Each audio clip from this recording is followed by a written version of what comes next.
Here we go. Here on the Colour of Country Life, Flow FM, I'm speaking with Dr. Anne Webster, member for Mallee. Great to have you with us again. Thank you, Ricky. Great to be with you. Now, and happy Ag Day, National Agriculture Day today here in Australia. Absolutely. Celebrate our wonderful agricultural industries that have just kept us going through this pandemic and are in the lead in the recovery from COVID. And, you know, what a wonderful job they do. I was talking to farmers this week who were telling me they really haven't noticed too much about COVID because they're working hard out on their properties. And that's obviously not all. Many have been impacted severely by problems with even getting across the border, for example. But they are the most resilient bunch ever. And with the amount of rain that we're having right now, you know, it's good for some, not so good for others. So.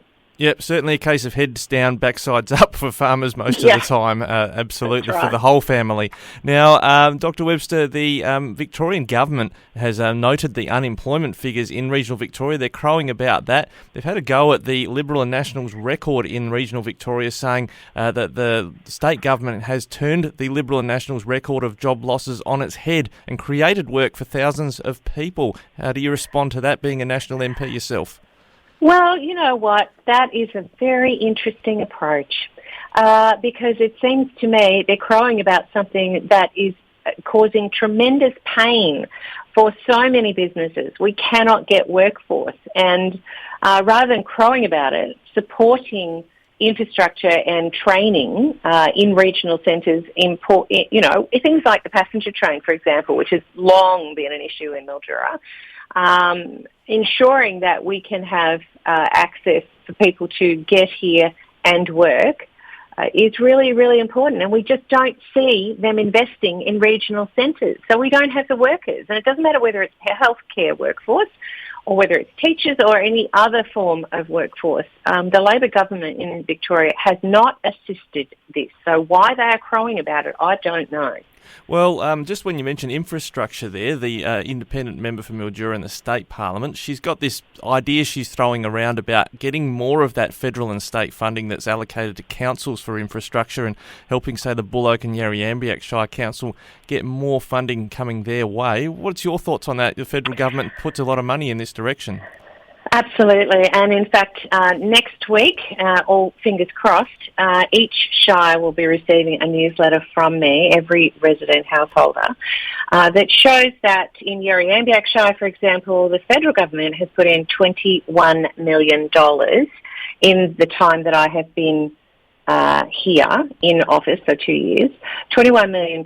We have put enormous funding, record funding in infrastructure funding through the local roads and community infrastructure, a heap of road funding for roads, obviously road safety, airstrip upgrades, childcare centres, livestock exchange. You know, we put in an incredible amount. Bullock Shire, the same, $21 million. Again, childcare, the Charlton Park facilities, a harness racing facility development that's going on there, drought funding, $4.3 million, community infrastructure with the Bullock, and footpaths and crossovers and roads, witcher-proof caravan parks. Yeah, look, there's a tremendous amount that we have been investing, and that's on top of FAGS. So in the FAGS funding financial assistance grants scheme, which councils really rely on in regional centres, it is incredibly important.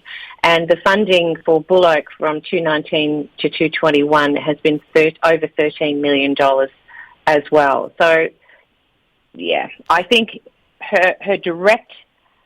she needs to direct her demands to the state government because the federal government I talk to the councils and they are thrilled with the amount of funding that has come their way over this last 2.5 years. So she's suggesting something. I mean, she just referred to the cashed-up councils, and suggesting that the cashed-up metropolitan councils. She's claiming that some adjustment to the formula could occur, so these rural and remote councils could end up getting a bigger share of the funding. In what capacity would she have to change those at the federal level?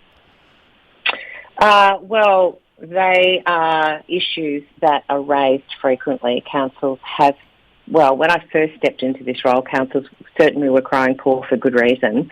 But since then, they are beyond happy with the Building Better Regions Fund, with, as I said, the local roads and community infrastructure funding, which is untagged funding. So it has given them money that they could do whatever they believed their priorities were.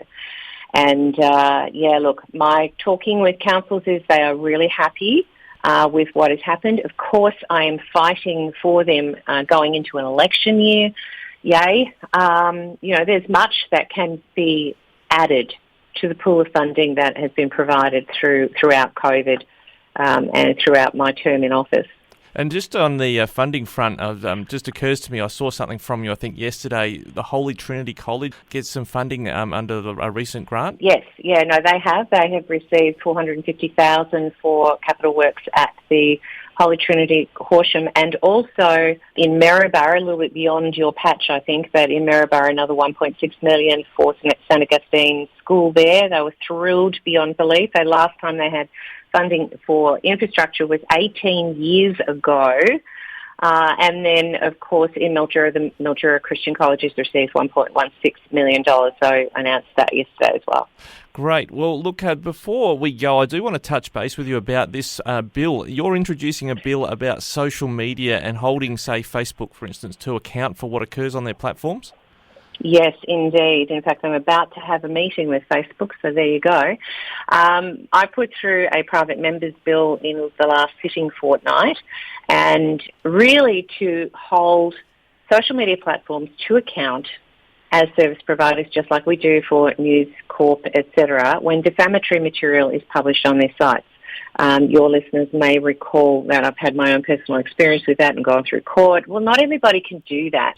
What we need is the system to improve so that people are safer online, and that includes our children, our teens, and we want people to have an experience of social communication which is not vitriolic and which is not toxic and damaging.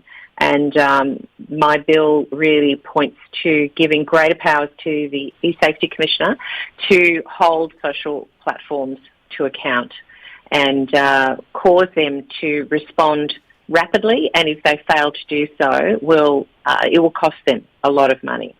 So, I just see that, it may not be the ants pants answer to this issue because it is highly complex. We have global providers coming into a national environment where laws are different. They tell me that's not a problem. And so I believe that as news media sources are held to account for defamatory material, so they should be held to account.